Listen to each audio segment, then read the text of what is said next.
Chapter number 9 का नाम क्या? भूले बिसरे गीत। क्या नाम है? भूले बिसरे गीत। चैप्टर नंबर 9 है। और ये क्या चीज है? बोलना नहीं है, सिर्फ सुनना है।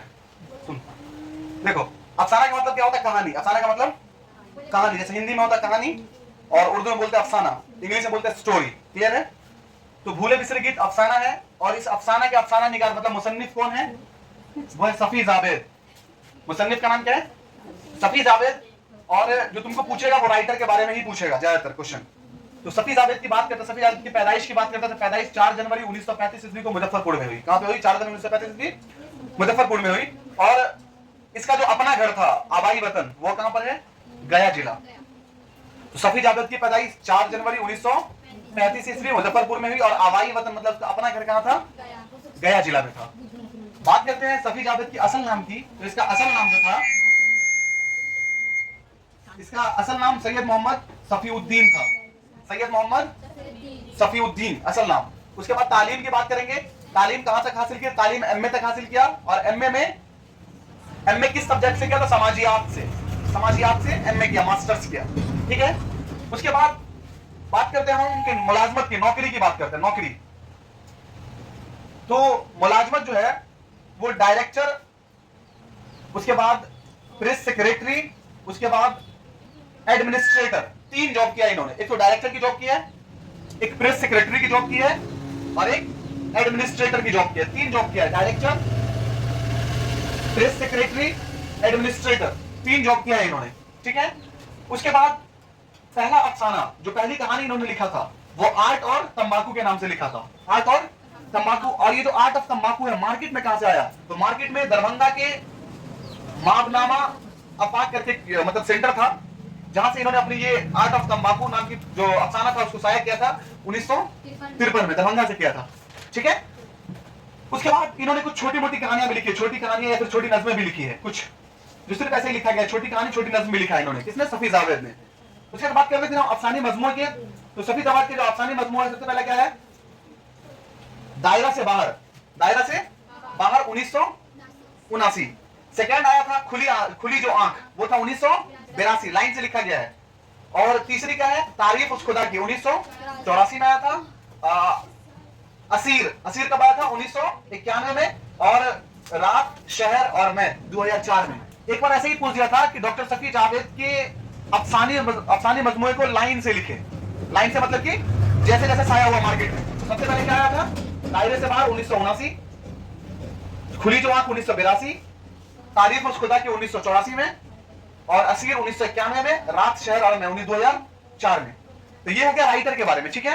राइटर के बारे में इतना इनफ है। अब हम बात करते हैं कि चैप्टर जो लिखा गया है भूले बिसरे गीत, ये इसका मतलब क्या है? तो सबको पता है भूले बिसरे गीत। तुमको पता होगा कि जब कोई नया गाना आता है तो पुराने गाने को लोग भूल जाते हैं। ऐसा ही होता है ना? जब नया दोस्त मिलता है तो पुराने को भूल जाते हैं। तो उसी तरीके से ये वाली स्टोरी डेडिकेट की गई है सफी जावेद के द्वारा। अब देखो, ये जो भूले बिसरे गीत, इसमें किरदार कौन कौन है? सबसे जो मेन मरकजी किरदार है वो है डायरेक्टर जनरल सैयद अजीज अहमद की। जो मेन किरदार है भूले बिसरे गीत है वो कौन है? डायरेक्टर जनरल सैयद अजीज अहमद। क्लियर है? उसके बाद इसमें एक नवासा का जिक्र है। नवासा, लोआन, इंटरनेट आएंगे इस पे। दोस्त रवि रंजन का जिक्र है। 3 आदमी का जिक्र है इस कहानी में। ठीक है? अब 3 आदमी का जिक्र कैसे है? तो ये जो देखो, बात ये है कि एक आदमी रहता है जिसका नाम क्या था? सैयद अजीज अहमद। अभी जो सैयद अजीज अहमद था, ये एक डायरेक्टर जनरल था और जॉब करता था। बहुत ही ईमानदार आदमी होता है, कोई घूस लेना देना वाली बात नहीं है। ईमानदारी से जो 2-4 रुपए कमाता था, घर को चलाता था। सारी जिंदगी ईमानदारी से गुजार दिया। बात यह है कि जब किसी आदमी से किसी को फायदा होता है ना, तो उसको हमेशा याद किया जाता है। जब फायदा नहीं होता तो उसको भूल जाते हैं। तो ये जो सैयद अजीज अहमद थे, डायरेक्टर जनरल जब थे, तो इन्हीं लोग बहुत ज्यादा इज्जत दिया करते थे। सलाम, आदाब, अपने घर ले जाकर खाना खिलाना, मतलब बहुत ज्यादा समाज में इज्जत मिलता था सैयद अजीज अहमद को। जब वो डायरेक्टर जनरल थे तब हुआ ये कि ये सैयद अजीज अहमद है, वो डायरेक्टर जनरल के पोस्ट से एक दिन रिटायर हो जाते हैं। जब रिटायर हो जाते हैं तो किसी भी आदमी को अब इनसे कोई काम रहा नहीं। जब इनसे कोई काम नहीं रहा तो इसकी समाज में इज्जत कम हो गई। लोग इसको भूलना चालू कर दिए। जब ये महफिलों में जाते थे वहां पर इसको लोग सलाम नहीं करता था। यहां तक कि ऐसा हो गया कि बाहर के लोगों का तो छोड़ के ही दो, इसके जो घर के लोग थे, इसकी बीवी, इसका बेटा, इसका नवासा, वो लोग तक इसको इज्जत नहीं देता था घर में, कोई नहीं कुछ बुलाता था इसको। मतलब कि इसकी जिंदगी ऐसी हो गई जैसे कि पुराने गीत को लोग भूल जाता है नया गीत आने के बाद। तो एक दिन का बात, और ये जो है ना लोगों से मिलना जुलना ये बंद कर दिया। मिलना जुलना क्यों बंद कर दिया? क्योंकि ये इज्जत की जॉब करते थे। इज्जत की जॉब मतलब कि घूस उस नहीं लेता, क्योंकि बहुत बड़ा पोस्ट है डायरेक्टर जनरल का, और एक छोटा सा मकान में रहता था। इतना बड़ा जॉब करने के बाद रिटायरमेंट हो गया। जब रिटायरमेंट हो गया तो इसके पास एक 4 चक्का गाड़ी थी, उसको भी बेच देता ही। जब बेच देता है तंगी की वजह से, पैसे की तंगी की वजह से, तो और लोगों से मिलना जुलना इसका बंद हो जाता है। एक दिन इसको मन करता है कि हम जाकर के टीवी देखते हैं अपने घर में।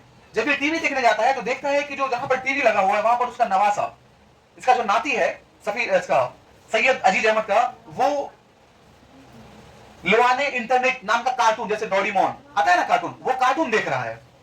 और इसका जो नवासा है, जब वो नाना वहां पहुंचता है, मतलब सैयद अजीज अहमद, तो उसको इतना भी डर नहीं होता या इतना भी रिस्पेक्ट नहीं करता कि छोड़ करके नाना को दे दे। वो देखता ही रहता है वैसे ही। अब ये जो सैयद अजीज अहमद है वहां पर बैठ करके इंतजार करते रहते हैं कि अब वो उसका प्रोग्राम खत्म हो जाएगा तो हम देखेंगे, अब खत्म हो जाएगा तो देखेंगे। ये सोचते सोचते इनकी आंख लग जाती है और ये वहीं पर सो जाते हैं। कुछ देर बाद जब इसकी आंख खुलती है तो उसी कार्टून में इसका नवासा जो देखता रहता है उसमें आग लगी हुई होती है। मतलब कोई सीन वैसा रहता है जिसमें आग लगी होती है। जब इनका आंख खुलता है तो डायरेक्ट उस सीन पर नजर पड़ती है तो ये चौंक जाते हैं और नवासे से पूछते क्या हुआ। जब ऐसा पूछते हैं नवासा से क्या हुआ, तो इसका जो नवासा होता है वो उठ पटांग हरकत अजीब तरह से मुंह हाथ टेढ़ा करके रिमोट को पटक करके भाग जाता है, वहां से भाग जाता है। तो सैयद अजीज अहमद को लगता है कि एक वो दौर था जब लोग हमारी इज्जत किया करते थे, हमको घर से बुला कर ले जाया करते थे, और आज हमारा ये दौर है कि हमारा नवासा तक हमारी इज्जत नहीं करता। और यही सोचते सोचते फिर वो उठते हैं वहां से और बाहर निकल जाते हैं। जब बाहर निकल जाते हैं तो फिर इसकी बीवी ताना मारने लगती है कि क्यों नहीं खाली पूरे दिन बैठे रहते, कोई काम पकड़ लेते, ऐसे भी तबीयत खराब हो रही है आपकी। तो डॉक्टर सैयद अजीज अहमद कहते हैं कि हमको पता है कि घर में तंगी परेशानी और तुम किस बिना पर बोल रहे हो, तुम किस बिना पर बोल रही हो। तभी उसका बेटा आ जाता है और बेटा भी कहते हैं हाँ बिल्कुल सही बोल रही है कि बाप की जिम्मेदारी होती है बच्चे को पालना, ना कि बच्चे की जिम्मेदारी होती है बाप को पालना। बेटा ऐसी बात बोलता है इसको। उसके कुछ दिन बाद क्या होता है कि रिश्तेदार में किसी के यहाँ शादी होती है, तो सैयद अजीज अहमद जाते हैं अपने रिश्तेदार में शादी में। जब शादी में जाता है वहां तो लोग ताना मार करके इसको बोलता है कि और बताइए आजकल कहां हैं आप, मतलब कि उस सेंस में कि आप किस पोस्ट पर हैं, क्या काम कर रहे हैं। तो ये बोलते हैं कि बस जहां होना चाहिए वही है, क्योंकि सबको पता होता है कि रिटायर हो गया है तो अपने घर पे ही होगा ना। तो इसको ताना मार के बोलता है कि कहां है, तो बोलता है कि बस जहां होना चाहिए वही है। उसके बाद सब लोग, कोई इसको इज्जत नहीं देता उस महफिल में, उस शादी की महफिल में कोई सलाम नहीं, कोई आदाब नहीं, कुछ नहीं, मिलना जुलना कुछ भी नहीं। इसको बहुत तकलीफ होती है। फिर वहीं पे इसका एक दोस्त मिलता है जिसका नाम रहता है रवि रंजन, और ये अपने पुराने दोस्त रवि रंजन से कुछ घंटे कुछ लम्हे बात करके फिर वापस अपने घर आ जाते हैं। जब घर आते हैं तो इनकी तबीयत खराब हो जाती है। जब तबीयत खराब होती है तो इनको डॉक्टर के पास ले जाया जाता है। तो डॉक्टर बोलते हैं कि आप कुछ नशा वशा करते हैं, तो बोलता है नहीं नशा नहीं करते। तो फिर बोलता है कि नहीं कुछ तो करते होंगे, तो बोलता है कि जब हम रात में लिखने बैठते हैं ना तो सिगरेट पीते हैं। डॉक्टर सैयद अजीज अहमद कहते हैं कि हम जब रात में कुछ लिखने के लिए बैठते हैं अकेलापन को दूर करने के लिए, तो सिगरेट हाथ में पी लेते हैं। तो डॉक्टर साहब बोलते हैं कि सिगरेट की डब्बी दीजिए, और डब्बी लेकर के उसको फेंक देते हैं। फेंकने के बाद बोलते हैं आज से सिगरेट नहीं पीना है। जब उसी रात घर आते हैं तो इसको बहुत अकेला फील होता है, क्योंकि सिगरेट जो साथ में इसके रहती थी रात में वो भी नहीं है। अब इसकी रात कैसे गुजरेगी, क्योंकि बुढ़ापे का आलम आ गया था, बुढ़ापा था तो नींद तो वैसे भी नहीं आएगी, और कोई इसको घर में इज्जत देता नहीं था, नहीं बीवी, नहीं बेटा, नहीं नवासा, कोई भी नहीं। तो इसको याद आता है कि एक जो कैसेट जिसमें गाना नहीं बजता घर में रखे होते बॉक्स, वो हमारा एक बॉक्स है जिसमें एक भूले बिसरे गीत नाम का टेप रिकॉर्डर है, क्यों नहीं उसको सुनकर के टाइम पास किया जाए। तो ये उस रात में, उस भरी रात में ढूंढना शुरू करते हैं।